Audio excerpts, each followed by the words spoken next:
बच्चों हम लोग लाभदायक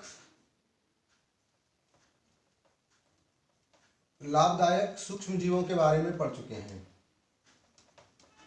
लाभदायक सूक्ष्म जीव, इनके बारे में हम लोग पढ़ चुके हैं। सूक्ष्म जीव क्या होते हैं हम लोगों ने देखा था कि कई क्षेत्रों में हमारे लिए लाभदायक होते हैं।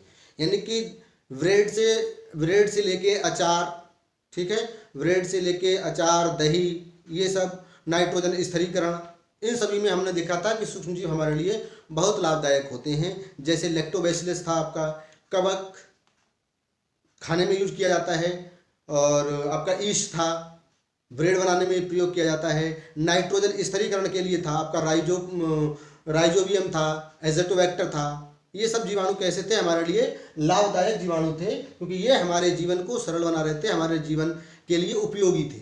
ठीक है, तो आज हम क्या देखेंगे? आज हम देखेंगे हानिकारक सूक्ष्म जीव।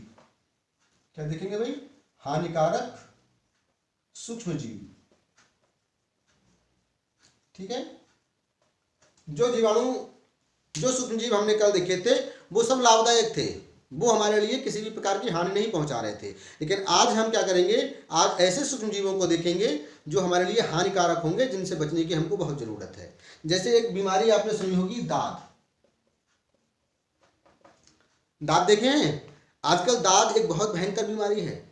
हर घर में या हर तीसरे व्यक्ति को दाद है। होता सबको है लेकिन दिखाता कोई नहीं है, बताता कोई नहीं है, क्योंकि दाद को ज़्यादा अक्सर लोग गलत समझते हैं। ठीक है, लेकिन दाद ये क्या है? एक बीमारी है जो किससे होती है? सूक्ष्म जीव से होने वाली बीमारी है। आप लोगों में से शायद ही कुछ लोगों को पता हो कि जो दाद होता है वो किस से होता है। दाद एक कवक से होने वाली बीमारी है। कवक क्या है आप जानते हैं? कवक एक सूक्ष्म जीव का प्रकार है। सूक्ष्म जीव 5 प्रकार के होते हैं। ठीक है, तो कवक उनमें से ही एक है। तो जो दाद होता है वो किससे होता है? ट्राइकोफाइटॉन्स। ठीक है, ट्राइकोफाइटॉन्स। तो दाद क्या है? एक ट्राइकोफाइटॉन तथा माइक्रोस्पोरम, ये अलग अलग हैं दोनों। एक ट्राइकोफाइटॉन्स और माइक्रोस्पोरम, ये दोनों क्या है? कवक हैं, जो कि क्या करते हैं? दाद जो रोग होता है उस दाद रोग को फैलाते हैं। अच्छा, दाद में क्या होता है? अगर ये दाद सर में हो जाता है तो क्या होता है? व्यक्ति पूरा गंजा हो जाता है, एकदम से गंजा हो जाएगा, बाल उसके सब क्या होंगे? झड़ जाएंगे। तो ये दाद ये क्या है? बहुत ही भयंकर बीमारी है। दूसरा नींबू का कैंसर। नींबू का कैंसर, आदमी में कैंसर सुना होगा आपने, लेकिन नींबू में भी कैंसर होता है।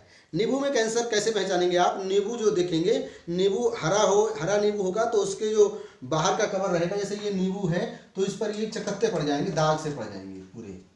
ठीक है, और कुछ दिन के बाद क्या होगा? ये नींबू सड़ना शुरू हो जाएगा। सही नींबू क्या होगा? बिल्कुल प्लेन होगा, हरा है तो पूरा हरा होगा, उस पर चकत्ते नहीं होंगे। लेकिन जिस नींबू में कैंसर हो जाएगा उस नींबू में क्या होगा? चकत्ते पड़ जाएंगे। ये नींबू का कैंसर रोग होता है। ठीक है, अच्छा ये बताइए, जो जीव नींबू में कैंसर फैलाएगा वो हमारे लिए लाभदायक है कि हानिकारक? भाई, जो जीव नींबू में कैंसर फैलाएगा वो हमारे अंदर जाएगा, हमारे में बीमारी फैलाएगा। तो आज के बाद जब आप नींबू लें तो देखें कि वो फ्रेश है, उसमें कहीं नींबू का कैंसर नामक रोग तो नहीं लगा हुआ है। अच्छा, ये रोग फैलाता कौन है? ये रोग फैलाता है जैंथोमोनास। जैंथोमोनास ये क्या है? एक जीवाणु है। ये हमारे दोनों क्या थे? कवक थे। तो जैंथोमोनास एक जीवाणु है जो क्या फैलाता है? नींबू में कैंसर रोग फैलाता है। आप लोगों ने अभी कितने देखे? 3 जीवाणु देख लिए, एक ट्राइकोफाइटॉन, दूसरा माइक्रोस्पोरम, तीसरा जैंथोमोनास। ट्राइकोफाइटॉन्स और माइक्रोस्पोरम क्या करते हैं? ये दाद फैलाते हैं, दाद बनाते हैं, और नींबू का कैंसर जैंथोमोनास नामक जीवाणु फैलाता है। तो दाद भी हमारे लिए हानिकारक है, नींबू का कैंसर हमारे लिए हानिकारक है। तो ये जो नींबू में रोग फैला रहा है, ये क्या जीवाणु हमारे लिए लाभदायक होगा? नहीं होगा, ये भी हमारे लिए खतरनाक होगा। दूसरा है आलू का पछेता अंगारी रोग। आलू का पछेता अंगारी रोग, इसमें क्या होता है? आलू के पत्ते पर चकत्ते पड़ जाते हैं। तो इसको फैलाता है फाइटोथोरा।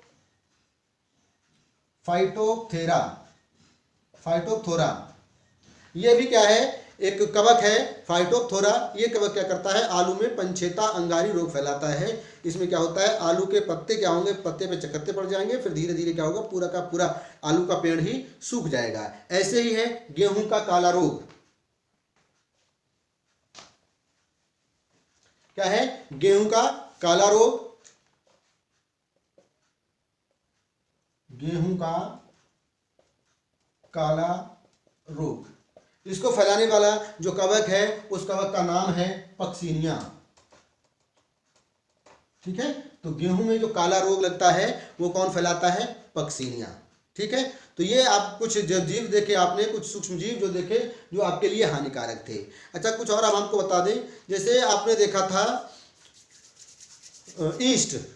ईस्ट क्या करता है, ब्रेड और रोटी बनाने में सहायक होता है। ब्रेड तभी बनता है, डबल रोटी या पाव तभी बनता है जब उसमें ईस्ट मिलाते हैं हम। ईस्ट नामक सूक्ष्म जीव जब उसमें उत्पन्न होता है तभी क्या होता है, आपका ब्रेड बनता है। ठीक है, उसके अपोजिट होता है राइजोपस। राइजोपस, ठीक है, ये क्या करता है, आपकी रोटी है, ब्रेड है, अचार है, मुरब्बा है, इन सबको क्या कर देता है, नष्ट कर देता है। जबकि इसके अपोजिट ईस्ट क्या कर रहा था, ईस्ट ये जीवाणु इन्हीं चीजों को बनाने में सहायक था। किसको, डबल रोटी, ब्रेड, अचार, मुरब्बा, इन सब में क्या था, ये लाभदायक था, ये इनको बनाने में सहायक था। और इसके अपोजिट ये क्या कर रहा है, राइजोपस, ये ब्रेड को, रोटी को, अचार को, मुरब्बा को क्या कर देता है, नष्ट कर देता है। तो जहां ये हमारे लिए एक लाभदायक यूजफुल माइक्रो ऑर्गेनिज्म था, वहीं ये राइजोपस क्या है, एक हानिकारक सूक्ष्म जीव है।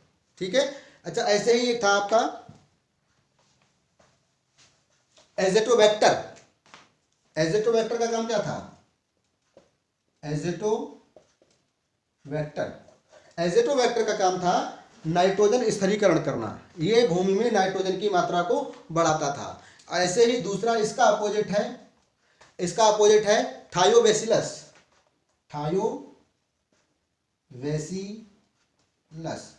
ये क्या करता है, नाइट्रोजन को भूमि में बढ़ाता है। वही क्या करता है, नाइट्रोजन को भूमि में बढ़ाने का मतलब क्या है, ये नाइट्रोजन को नाइट्रेट में बदलता है। और नाइट्रेट क्या होती है, हमारे पौधों के लिए उपयोगी होती है। हमारे पौधे जो होते हैं नाइट्रोजन नहीं बल्कि नाइट्रोजन का बदला हुआ रूप ग्रहण करते हैं।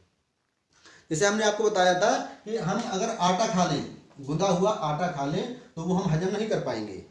और वहीं आटे की हम क्या बनाएं, रोटी बनाएं और रोटी को खाएं तो वो हमारे लिए, शरीर के लिए लाभदायक होगी। वैसे ही हमारे पौधे क्या करते हैं, वायुमंडल में जो 78% नाइट्रोजन पाई जाती है उसको नहीं ग्रहण कर पाते। इसीलिए हम क्या करते हैं, उनको अलग से नाइट्रोजन देते हैं, यूरिया देते हैं, उर्वरक देते हैं। वो सब नाइट्रोजन देने के लिए, अधिकतर उर्वरक जो होता है नाइट्रोजन देने के लिए दिए जाते हैं। और वहीं ये एजिटोबैक्टर क्या करता है, ये जमीन में पाया जाता है। ये वायुमंडल की जो 78% नाइट्रोजन होती है उसको नाइट्रेट में बदल देता है। नाइट्रेट में बदल देता है और फिर इसी नाइट्रेट को क्या करते हैं, पौधे ग्रहण करते हैं। तो ये हमारे लिए हुआ लाभदायक सूक्ष्मजीव। और उसके अपोजिट ये थायोबैसिलस काम करता है। थायोबैसिलस क्या करता है, जो भूमि में नाइट्रेट मौजूद होती है, जो पौधों के लिए लाभदायक होती है, उसको नाइट्रोजन और अमोनिया में बदल देता है। जिसके कारण क्या होता है, भूमि की उर्वरा शक्ति कम हो जाती है, भूमि में अन्न उत्पादन करने की क्षमता कम हो जाती है और हमको अलग से यूरिया, अलग से खाद डालनी पड़ती है। तो ये थे आपके हानिकारक सूक्ष्मजीव और लाभदायक सूक्ष्मजीव, आप पहले से पढ़ चुके हैं। तो मिलते हैं अगली वीडियो में अगले टॉपिक के साथ, तब तक के लिए जय हिंद।